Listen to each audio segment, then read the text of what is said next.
श्रीमद् भागवत के अंतर्गत राम कथा। राम कथा में प्रवेश करें। माता कैकेयी ने वरदान मांगा। उसमें महाराज दशरथ क्या कहते हैं, मोरे भरत राम दोए आँखें, सत्य कयों कर शंकर साखी। हे देवी, भरत और राम ये दोनों मेरी आंखें हैं। भगवान शिव को साक्षी मानकर सत्य कहता हूँ। यहाँ प्यार दिखाने के लिए पहले भरत का नाम लेते हैं महाराज के कई इन दो आंखों से मैं देखता हूँ, इन दो आंखों से मैं अवध की रखवाली करता हूँ, देखभाल करता हूँ, सबको न्याय देता हूँ। के कई मेहरबानी करके एक आंख फोड़ने का विचार मत करो मेरा। मैंने तो नृप नीति अनुसार बड़े को गद्दी और छोटे को युवराज पद दिया है, देने का विचार किया, अथवा कैकेयी रघुकुल की नीति के अनुसार बड़ा भाई गद्दी पर बैठे और छोटा सेवा करे, इस परंपरा के अनुसार यह मैंने निर्णय लिया है। मेरी भूल बस इतनी थी कि तुमसे मैंने चर्चा नहीं की। कैकेयी ने कहा, महाराज 15 दिनों से बदावा बज रहा है, बाजे बज रहे हैं, आप रोज मेरे यहाँ पधारते हैं, मेरी सेवा स्वीकार करते थे, फिर भी आपने इतनी बात भी न की कि मैं राम को गद्दी दे रहा हूं। ये तो करनी थी। ये अच्छा हुआ कि मेरी दासी मंथरा मुझे सचेत कर गई, नहीं तो मैं और भरत कवि के आपके षड्यंत्र में फंस गए होते। कैकेयी तुझे किसी ने गलत सूचना दी है। महाराज दशरथ कहते हैं, हे देवी, एक बार राम की मैंने सौगंध खाई, मैं दूसरी बार राम की सौगंध खा करके कहता हूँ कि अवध में 15 दिनों से उत्सव नहीं मनाया जा रहा है। ये गलत सूचना दी है तुझे। आज प्रातः ही मैंने गुरु वशिष्ठ जी से बात की थी और उन्होंने जब हाँ कही तभी से मैं तैयारियों में लगा, इसलिए आज मेरे पास तेरे पास मैं विलम्ब से आया हूँ। आज मैं तेरे पास विलम्ब से आ सका। कैकेयी मेरी भूल है तो मात्र इतनी है कि राम राज्य की घोषणा करने से पहले मैंने तुझसे बात नहीं बताई। इसके दो कारण हैं। एक तो राजनीति ऐसा कहती है कि बड़े को शासन मिले, इसमें तो किसी के बोलने जैसा होता ही नहीं है।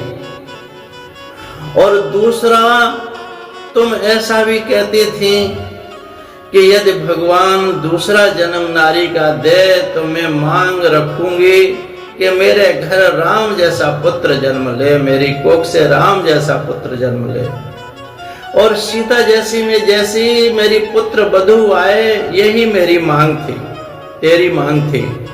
कैकेयी, उस राम ने ऐसा क्या किया कि तू उस पर इतना बड़ा प्रहार कर रही है?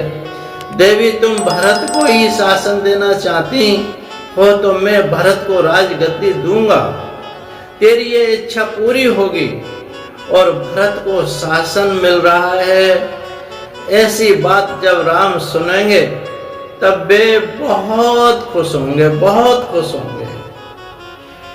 कैकेयी, हम एक काम करें, हम वशिष्ठ जी से आज ही, अपने गुरु जी से आज ही मिलकर के कहें कि प्रसंग थोड़ा बदलिए महाराज, बदल दीजिए, और अवश्य दूत में पठेओ प्राता, आए हैं बेग सुनत दो भ्राता। हे देवी, निश्चय ही प्रातः काल में दूत भेजूंगा और सुनते ही दोनों भाई शीघ्र ही आ जाएंगे। भरत और शत्रुघ्न दोनों के दोनों आ जाएंगे सुनते ही। भरत के आने के बाद कोई अच्छा दिन शोध कर और सब साज सजाकर भरत को राजा के रूप में घोषित करते हुए उनका राज्याभिषेक कर दूंगा। सारी अयोध्या आनंदित हो जाएगी।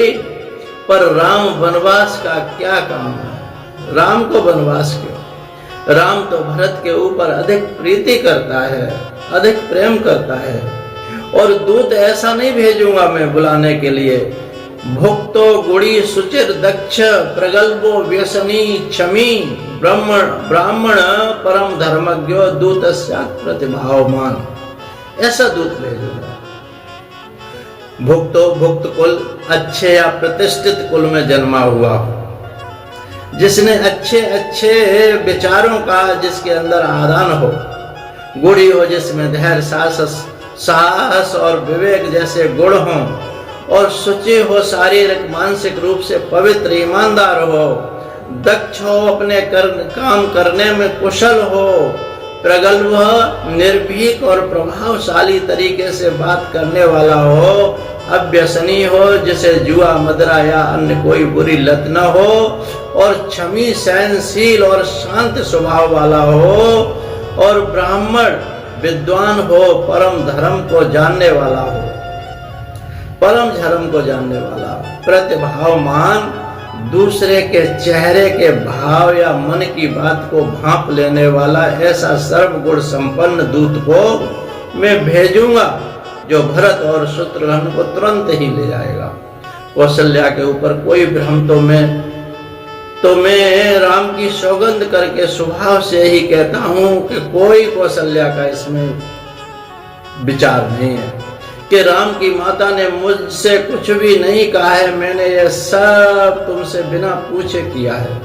इससे मेरे मनोरथ खाली पड़े हैं कि कहीं अब क्रोध और ईर्ष्या को छोड़कर अब मंगल सजाओ। कुछ दिन गए, भरत युवराजा होंगे। एक ही बात से मुझको दुख लगा है कि दूसरी बार तुमने वरदान मांगा, उसमें विचार नहीं किया, तुमने विचार नहीं किया। सब कहते हैं राम महात्मा है, सब कहते हैं राम महात्मा है, तुम भी राम की सराहना और स्नेह करते थे। अब तेरी मति भ्रष्ट हो गई देवी, इतना भी तो सोचो। जिस राम की प्रशंसा अयोध्या करती है कि दुश्मन तक करते हैं, कोई भी दुश्मन अगर हो वो भी करता है राम की। जास स्वभाव अरे अनुकूला, सो किम करें मात प्रतिकूला। जिसके स्वभाव से शत्रु भी अनुकूल हो जाते हैं, वो माता के प्रतिकूल कैसे हो सकता है, अर्थात तुम्हारे प्रतिकूल कैसे हो सकता है देवी। वह राम ने तुम्हारा क्या बिगाड़ा है जो उसे वन में भेजने की बात कर रही हो। कि कई जल्दी समझ विचार कर वर मांग लो, जिससे अब मैं नेत्र भरकर भरत का टीका देख सकूं, और तुम अयोध्या रूपी वृक्ष को काटने की कुल्हाड़ी मत बनो, कुल्हाड़ी मत बनो। नृप पर्यो धरनी धुन माथा। केकई को महाराज ने अनेक प्रकार से समझाया, पर केकई दो वरदान लेने के लिए अड़िग रही। तब महाराज अवधपति समझ गए कि यह जो रोग लगा है वो असाध्य है, ये मिटने वाला नहीं है। अच्छा नहीं होगा कि तब सिर धुनकर पृथ्वी पर गिर पड़े और वे बच्चे की तरह रो पड़े। उन्हें लगा कि अवध को कौन सा मुंह दिखाऊंगा। मैंने स्वयं राज दरबार में घोषणा की है कि कल राम का राज्याभिषेक होने वाला है। मैं यदि एक रानी को दिया वचन पूरा करने जाऊंगा तो प्रजा को दिया वचन भंग होगा, भंग हो जाएगा। प्रजा को वचन दे चुका हूं और रघुकुल रीत सदा चले आई, उस प्रण का क्या होगा मेरा। और बड़े दुख से हा राम हा रघुनाथ यह वचन कहने लगे। राजा ऐसे व्याकुल हुए कि सब शरीर शिथिल हो गया। महाराज अवधपति रोते रोते रानी से भिक्षा मांगते हैं कि कई शब्द बाणों से प्रहार करती है और दशरथ जी को व्यथित कर रही है, व्यथित कर रही है। केकई ने कहा मेरी एक बात सुन लो, तुम अपने वचन में कुछ फेर बदल नहीं, मैं अपने वचन में फेर बदल नहीं कर सकते, तो मेरा तेरा। महाराज ने कहा अगर तू वचन में फेर बदल नहीं कर सकती है तो मेरा तेरा संबंध पूरा हो गया। कि जब तक मैं जीवित हूं तब तक मेहरबानी करके एक भी बात बोलना नहीं मुझसे, मुझे चेहरा मन दिखाना अपना। महाराज दशरथ जी ने संबंध तोड़ दिया। तेरा कलंक और मेरा पछतावा मरने से भी नहीं मिटेगा। अब तुझको जो अच्छा लगे कर और मुंह छिपाकर मेरे नेत्रों की ओट से जा, चली जा, क्योंकि तेरा मुख जो देखेगा वह दोषी होगा। जब तक मैं जीऊं तब तक मुझसे कुछ मत कहना। यह मैं हाथ जोड़कर कहता हूं, हे अभागी, अंत में तू बहुत पछताएगी, बहुत पछताएगी। राजा ने अनेकों प्रकार से कहा कि तू कुल का अंत करती है। राम राम रटकर राजा व्याकुल हो गए, जैसे बिना पंख के पंछी बेहाल हो जाता है। राजा को हुआ कि राम जैसा पुत्र हमें छोड़कर वन चला जाएगा, हम किस लिए जिएंगे।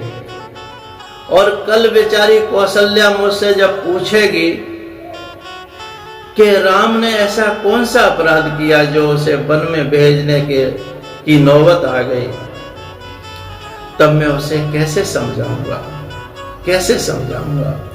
वे रो रहे हैं। और जब एक तीसरा व्यक्ति जब राजा को याद आया, वो है सीता जी, तब वे खूब रोए, एकदम दहाड़ मार करके रोने लगे। वह थी जानकी मैया। अवधपति को ऐसा लगा कि राम वन को जाएंगे और सीता हमारी सेवा में के लिए अयोध्या में रहेगी, वह कभी भी शिकायत नहीं करेगी। परंतु आखिर तो वह स्त्री है ना।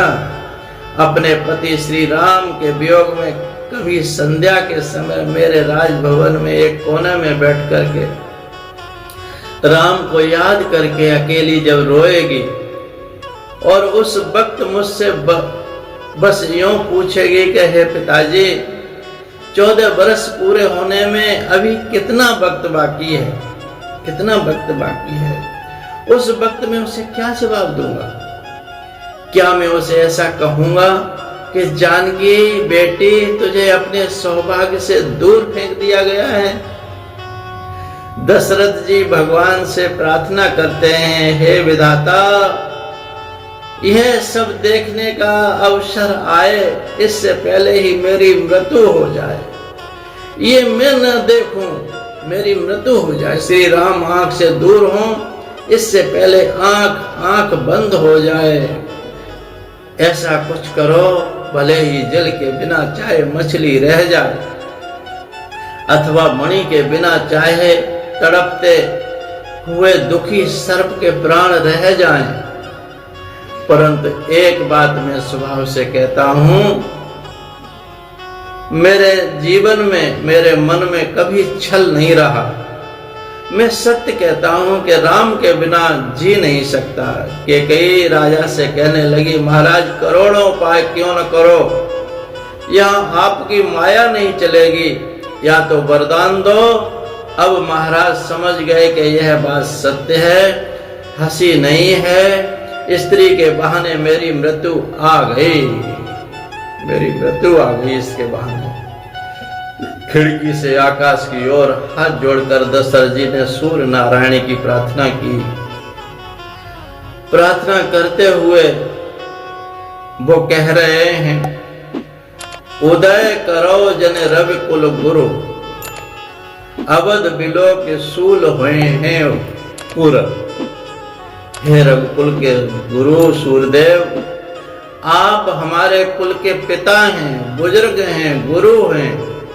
एक अयोध्या के सम्राट सूर्यवंश की रक्षा के लिए आपसे भीख मांगता हूं, कल कृपा करके उदय मत होना, उदय मत होना। कल अगर आप उदित हो गए तो हमारा सूर्य अस्त हो जाएगा, वन को चला जाएगा। सूर्य अस्त, अयोध्या में सूर्य निकलेगा ही नहीं। इससे आगे की कथा आगे के भाग में सुनेंगे। जय सतगुरुदेव भगवान की जय, बोलो सिया राम भगवान की जय। जय जय श्री राधे, जय जय श्री कृष्ण।